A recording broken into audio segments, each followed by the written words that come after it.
On live national television, Stephen Colbert stared down President Donald Trump and ripped open the one secret the Trump family had buried for 20 brutal years. That Ivanka Trump had been visibly pregnant at a private event in October 2005, only for Melania to step in and claim the baby as her own 5 months later, turning Barron into the ultimate political prop in the most twisted family cover-up Washington had ever seen. The studio lights burned hot as Donald Trump strode onto the set of The Late Show, his red tie sharp and his expression already locked in that familiar smirk. The live audience clapped hard, some cheering, others shifting nervously in their seats. Stephen Colbert stood up with a quick smile, shaking Trump's hand before they both sat down across from each other. Colbert started easy, the way he always did. "Mr. President, great to have you back. With everything going on in Washington, I figured we'd kick things off light. You've been calling out fake news left and right. Funny how the loudest voices on cable news seem to flip-flop the most, right?" A few chuckles rippled through the crowd. Colbert leaned back, ready to ride the usual banter. Trump didn't laugh.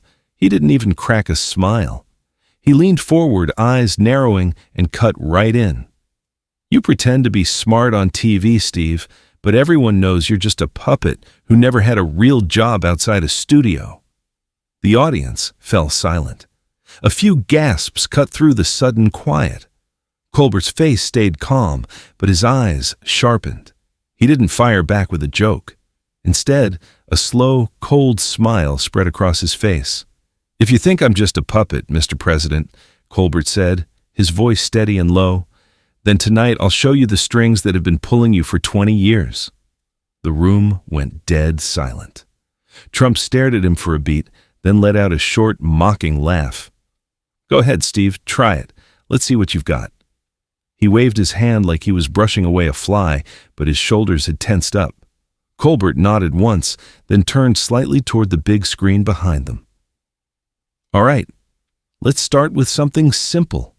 A quick image flashed up, a scanned photo from a private event in October 2005. Ivanka Trump stood there in a fitted dress, her belly clearly rounded, visibly pregnant. The date stamp and location details were highlighted in red. Trump's eyes flicked to the screen. For half a second his face tightened, a flash of surprise he couldn't quite hide. He recovered fast, leaning back in his chair with a forced chuckle. "That's it? Come on, we all know what Photoshop and AI can do these days." But the audience wasn't laughing with him. People were leaning forward, phones already forgotten in their laps. The energy in the studio had flipped in seconds. What started as late-night talk had suddenly turned sharp and dangerous. Trump shifted in his seat, then abruptly stood halfway up, pointing straight at Colbert. "You're playing with fire, Steve. You have no idea what you're starting here." His voice boomed across the set, part warning, part threat. Colbert didn't flinch. He looked Trump dead in the eyes and answered coolly, "The fire started burning back in 2005, Mr. President, and tonight we're finally letting everyone see who lit the match." The crowd erupted, half gasps, half stunned murmurs. Cameras caught every angle. Trump's flushed face, Colbert's calm stare, the giant screen still holding that image of pregnant Ivanka from 20 years ago. Trump sat back down slowly, jaw tight, but his eyes kept darting to the screen. Colbert let the silence hang for another beat, then glanced at the audience. "There's a lot more where that came from, and we're not leaving this stage until the truth comes out." Then Colbert leaned forward, his expression serious but controlled. He didn't smile this time. "Mr. President, let's be very clear about what we're looking at," he said, voice steady as he pointed to the big screen. "This isn't some edited picture. These are original photographs from a private event in October 2005. Ivanka is visibly pregnant. You can see it clearly. 3 independent forensic experts have examined them. They're 100% authentic. No alterations. No AI. Real photos, real date, real location." The audience let out a collective gasp. Heads turned. People whispered urgently to each other. The image zoomed in slowly, showing every detail. The curve of Ivanka's belly, the way her hand rested on it, the unmistakable glow of a woman several months along. Colbert didn't stop. 5 months later, in March 2006, Melania announced the birth of your youngest son, Baron. The timeline lines up perfectly. According to our sources, Melania agreed to claim that pregnancy as her own. She carried the public story while the family kept the truth quiet. Trump's face turned red. He shot up straighter in his chair, eyes blazing. "This is AI fake garbage!" he bellowed, his voice booming through the studio. "Total hoax! You're a liar, Steve, and I'm going to sue you. Sue this network and anyone dumb enough to spread this crap!" He jabbed a finger toward the camera. "Show me your source right now! Bring them out! Let's see who's paying you to attack my family!" The crowd reacted with stunned murmurs. Some clapped nervously, others sat frozen. The tension felt like a live wire running through the room. Colbert stayed calm, unfazed by the outburst. He looked Trump straight in the eyes. "The source is right here, Mr. President, and you're going to hear from them yourself." Before Trump could interrupt again, Colbert nodded toward the control room. A large video feed lit up on the main screen. An older man appeared, gray hair, serious face, dressed in a simple suit. He had been at that private event back in 2005. "I was there that night," the witness said clearly, voice steady. "Ivanka was obviously pregnant, several months along. I saw her talking with her father, Donald Trump, and they were keeping it very low-key. No one was supposed to make a big deal about it. Mr. Trump was right there with her." Trump exploded. He slammed his hand on the arm of his chair and shouted over the witness, "This is a political conspiracy! Fake witness, fake story! You're all in on it to try to destroy me!" His voice cracked with anger as he pointed wildly at the screen. "Turn that off! This is rigged!" Colbert raised a hand, cutting through the chaos. "The American people are watching live, sir. They deserve to hear the truth. This witness has no reason to lie. He was there, and we have more evidence coming." The studio erupted in a mix of gasps, whispers, and scattered applause. Trump's chest heaved as he glared at Colbert, his usual confident smirk completely gone. Colbert sat back slightly, eyes locked on Trump. "There's a lot more to come, Mr. President, a whole lot more." Trump slammed his hand on the chair again, face flushed with anger. "You want to play games? Fine. Show me more so-called evidence right now. Live in front of everyone," he demanded, pointing aggressively at the big screen. "Let's see what else you've cooked up," Colbert nodded calmly. "You asked for it, Mr. President." Another photo flashed up on the screen, a different angle from the same private event in October 2005. This one was even clearer. Ivanka stood near a window, both hands cradling her noticeably pregnant belly, the bump impossible to miss. The timestamp and metadata were highlighted in bright red. Gasps rippled through the audience again. Trump stared at it for a second, then shook his head hard. "Still fake, all of it!" But Colbert was already moving forward. "We're not done. A whistleblower gave us text messages from late 2005 between you and Melania." The screen switched to scanned phone messages, the words clearly visible. Trump's number was at the top. Melania wrote, "We need to figure out how to handle this publicly before it blows up." You replied, "She'll stay out of sight." You take the credit when the time comes. No one can know the truth. The studio went quiet enough to hear a pin drop. People leaned forward, eyes wide. Those messages hit like a gut punch. Trump lost it. He jumped halfway out of his seat and jabbed his finger straight at the screen. "You made this all up. This is total bullshit. Ivanka will deny it right now." He spun toward Colbert, eyes wild. "Bring her on. Call her. She'll end this lie tonight." Colbert paused for half a second, then said, "All right, Mr. President, let's do exactly that." He signaled to the control room. The big screen lit up with a live video feed. Ivanka Trump appeared, sitting in what looked like a private office, her face pale and tight with shock. The audience gasped loudly. No one had expected this. Ivanka started talking fast, clearly rattled. This is completely false. Those photos are manipulated. I was not pregnant in 2005. Barron is my brother and—" She hesitated, voice cracking under the pressure. "That's not Dad's child anyway. I mean, wait, that's not what I—" The words hung in the air. The entire studio went dead silent. You could feel the shock ripple through every single person watching. Trump's face turned bright red. He shot up from his chair and roared at the top of his lungs. "Turn it off! Turn that off right now!" He waved his arms wildly at the cameras. "This is a setup! Cut the feed! Ivanka, stop talking!" But the feed stayed live for a few more painful seconds. Ivanka looked horrified, realizing what she had just said. Colbert sat perfectly still, eyes locked on Trump, letting the moment burn into everyone's memory. The audience was frozen. Some covered their mouths, others whispered frantically. Trump stood there breathing hard, pointing furiously at the control booth as the tension in the room hit a breaking point. The tension in the studio was thick enough to choke on. Colbert let the silence hang for a moment, then turned toward the main camera with a steady gaze. "Mr. President, you've called the first witness a liar. Now let's bring in someone who lived inside your home for years. This is Maria Gonzalez. She served as Melania's personal assistant from late 2005 all the way through 2006. Maria, you're live on national television. Tell us what you saw." The big screen lit up with a live video feed. Maria, a woman in her late 50s with sharp eyes and neatly pulled back hair, appeared looking composed but clearly emotional.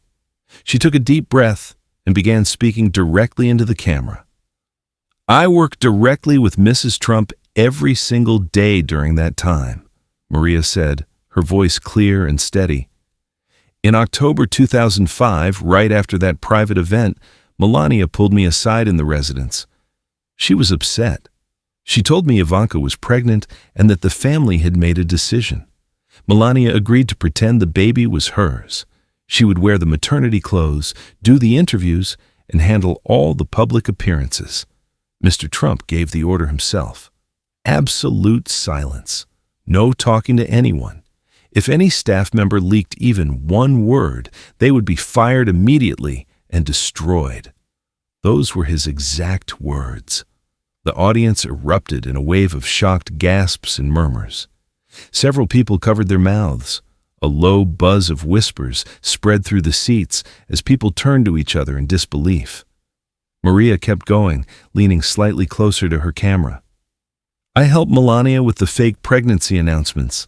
I saw the clothes being adjusted.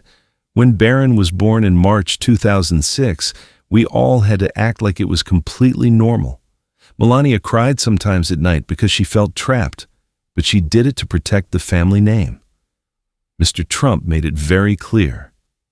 This secret dies with us. Trump couldn't hold back any longer. He shot up from his chair, face bright red, veins standing out on his neck. "This woman is a paid liar," he bellowed, cutting her off mid-sentence. "She's been bought and paid for by someone who hates me. How much are they paying you, Maria? Colbert, you're rigging this whole thing. Prove it. Show me real proof right now, or I swear I'll sue every person involved in this witch hunt." His voice boomed through the studio like thunder. The audience shifted uncomfortably, some clapping nervously, while others sat in stunned silence. Trump pointed aggressively at the screen, then back at Colbert, breathing heavily. Colbert didn't raise his voice. He simply nodded and said, "You want proof, Mr. President? Here it is, straight from your own inner circle." The screen switched immediately to a scanned internal email dated April 12, 2006. The subject line was unmistakable. "Barron paperwork and public statement. Final." It was sent from one of Trump's private email addresses to Melania and 3 top advisors. The body read clearly, "Finalize all legal documents under Melania's name only. Maintain the agreed story at all costs. No leaks allowed. Handle quietly." The email stayed on screen, every word glowing in high resolution. The studio went deathly quiet for several long seconds before exploding into louder whispers and gasps. People were pointing at the screen, shaking their heads. Trump stared at the email, his mouth opening and closing before he exploded again. He stood up fully this time, chair scraping loudly behind him, and jabbed his finger straight at Colbert. "You just destroyed my family," he roared, voice cracking with raw fury. "You've ruined everything. My children, my wife, my legacy. Are you happy now? You've turned this into a circus to destroy me." His chest heaved as he glared daggers at Colbert, face twisted with anger and something that looked a lot like panic. Colbert leaned forward slightly, eyes locked directly on Trump's. His voice came out ice cold and razor sharp. "No, Mr. President, I didn't destroy your family. You did that yourself when you hid this secret for 20 years and forced everyone around you to lie." The words landed like a hammer. The entire audience seemed to freeze. Maria remained visible on the side screen, watching quietly. The damning 2006 email still glowed behind them. Trump stood there breathing hard, fists clenched at his sides, the weight of the moment pressing down on him. Then Colbert looked directly at Trump, his face serious, and spoke in a calm, deliberate tone. "Mr. President, we've shown photos, messages, and insider testimony.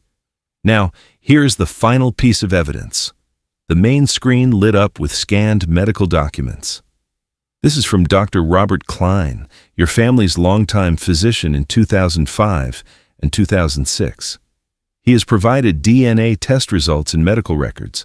They clearly show that Barron does not share Melania's mitochondrial DNA. The numbers don't lie. Barron is not biologically Melania's son." A wave of audible gasps swept through the audience. Several people stood up in shock. The documents stayed on screen with key lines highlighted in red. The DNA mismatch spelled out in cold, scientific language. Trump's eyes widened. For a split second, he looked completely stunned. Then the rage hit him like a freight train. He exploded out of his chair, face purple with fury, and started shouting at the top of his lungs. "You're killing my daughter!" he screamed, pointing wildly at Colbert. "You're destroying my family on live television. This is evil. You're a sick man!" His voice cracked as he kept yelling. Then, in the heat of the moment, the words slipped out before he could stop them. "Ivanka did what she had to do for the good of the family. She understood that." The entire studio went dead silent. The slip hung in the air like a bomb that had just gone off. Trump realized what he had said a second too late. His mouth stayed open, but no more words came out. Colbert raised his hand toward the control room. "Let's bring Ivanka back on, right now." The big screen lit up again. Ivanka appeared, her face streaked with tears, eyes red and swollen. She was breathing hard, visibly shaking. "Daddy," she started, her voice breaking. "You promised me this would never come out. You told me to stay quiet. You said it was for the family. You pressured me every single day. You made me feel like I had no choice." Tears rolled down her cheeks as she looked straight at her father on the monitor. "You forced me to stay silent for 20 years. I was scared. I was 24 years old, and I was terrified of you." Trump staggered backward and collapsed heavily into his chair. All the fight seemed to drain out of him at once. His shoulders slumped, his face went pale. He stared at the screen, mouth slightly open, looking smaller than anyone had ever seen him. The audience was frozen. No one clapped. No one whispered. The only sound was Ivanka's quiet sobbing coming through the speakers. Colbert let the moment breathe for a few painful seconds, then leaned forward and delivered the final line in a clear, steady voice that cut through the heavy silence. The American people deserve the truth. And tonight, they just heard it from your own mouth. The words landed like a final hammer blow. Trump sat motionless in his chair, staring straight ahead, completely broken. Ivanka remained on screen, crying softly. The medical documents still glowed behind them. The studio stayed eerily quiet. Then, Trump straightened up suddenly, eyes blazing again, and pointed aggressively at Colbert and the cameras. "You think this is over? I'm suing this entire network, every single person on your staff, and this show!" he roared. "I want my lawyers on the phone right now. Get me my attorney live on air. This is defamation, election interference, and a total witch hunt. You're all going down for this." He waved his hand wildly, demanding action. The audience murmured loudly, some cheering, others looking stunned. A producer's voice crackled faintly through the control room as Trump kept shouting threats. Colbert raised a hand calmly. "Before your lawyer joins us, Mr. President, there's one more person who needs to speak." A new live feed appeared on the giant screen. A woman in her mid-40s, professional and composed, looked straight into the camera. "My name is Sarah Klein. I was Ivanka's personal assistant in 2005. I helped coordinate everything that year." Sarah didn't hesitate. "I was in the room when the decision was made. Ivanka was pregnant. Mr. Trump ordered the family to hide it. Melania agreed to take the public role. I handled scheduling secret doctor visits, adjusted Ivanka's calendar so she could stay out of sight, and helped draft the cover story. It was a full plan to conceal the pregnancy from the world. Everyone followed Mr. Trump's instructions. The final witness's words hit like a knockout punch. The audience exploded in loud gasps and shocked chatter. Phones were out again, recording every second. Trump jumped to his feet, pointing furiously at the screen. "This is all lies, more paid actors." But his voice was cracking. He turned straight to Colbert, no script, no filter. "Look, I did what any father would do to protect his daughter. Ivanka was young. We made a family decision to keep things quiet. But none of this other garbage is true. Melania is Barron's mother. End of story." Colbert leaned forward, eyes locked on Trump in a raw, unscripted stare-down. "You just admitted you hid the pregnancy to protect your daughter. That's exactly what we've been saying all night. You orchestrated a 20-year lie." Trump jabbed his finger back at Colbert. "I protected my family. That's what leaders do. You're twisting everything like the fake news you are." His face was red, sweat visible under the bright lights, but the confidence was gone. He was breathing hard, arguing, but clearly cornered. Colbert didn't blink. He let the heavy silence build for a few seconds, then delivered the final blow in a clear, powerful voice that carried through the entire studio. 20 years of hiding just ended right here on this stage." Trump froze. His mouth opened slightly, but no words came out. The color drained from his face until he looked ghostly white under the studio lights. He stared straight into the main camera, eyes wide and empty, completely speechless for the first time all night. The audience sat in stunned silence, the weight of everything sinking in. Ivanka's tear-streaked face was still visible on the side screen. The medical documents, old emails, and witness statements remained displayed behind them like a courtroom wall of evidence. Trump stayed standing but looked broken, his shoulders heavy, unable to fight back anymore. The final showdown was over. What had started as a late-night interview had become one of the most explosive moments in television history. The secret was out. The denial had collapsed, and millions of Americans had just watched it all happen live.